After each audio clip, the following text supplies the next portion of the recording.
Assalamualaikum warahmatullahi wabarakatuh. Perkenalkan, nama saya Hasbullah dari Fakultas Syariah jurusan Hukum Tata Negara.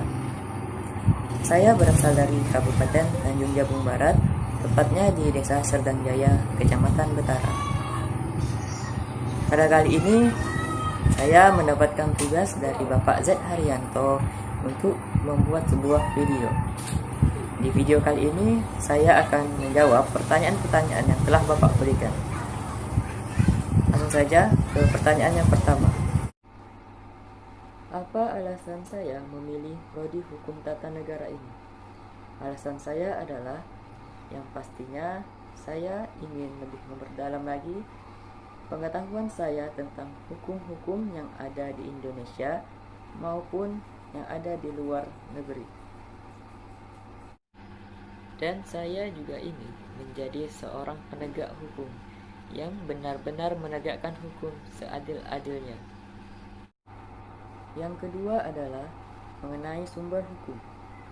Sumber hukum adalah segala sesuatu yang dapat menimbulkan aturan-aturan atau tempat di mana aturan tersebut diambil, yang mempunyai kekuatan mengikat dan bersifat memaksa.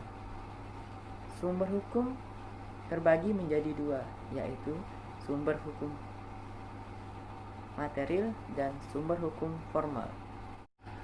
Sumber hukum material merupakan sumber dari mana materi hukum diambil. Sumber hukum ini menjadi faktor yang membantu menentukan isi atau materi hukum.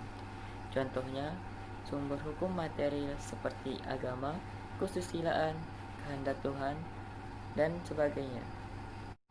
Sumber hukum formal yaitu sumber suatu peraturan untuk memperoleh kekuatan hukum. Sumber-sumber hukum formal membentuk pandangan-pandangan hukum yang menjadi aturan-aturan hukum dan mengikat. Sumber hukum formal meliputi beberapa hal. Yang pertama, undang-undang.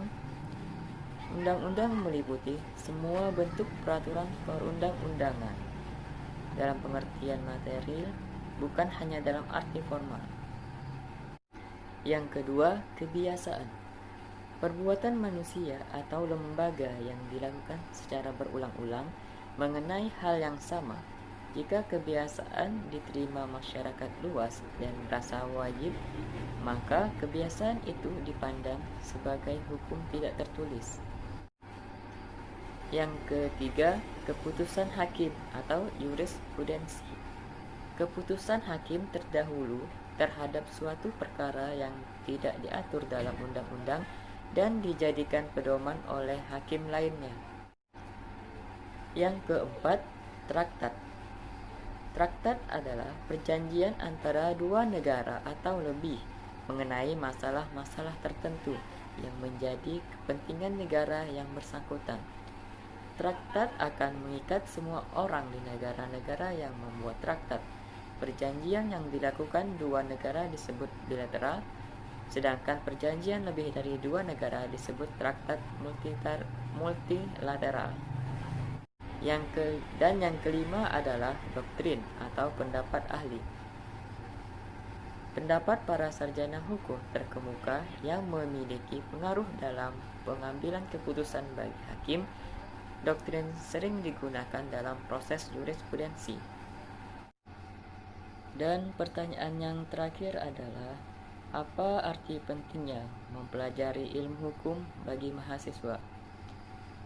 Yang pertama yaitu memberikan pengetahuan mengenai peraturan perundang-undangan, terutama yang berkaitan dengan dunia ekonomi dan perdagangan.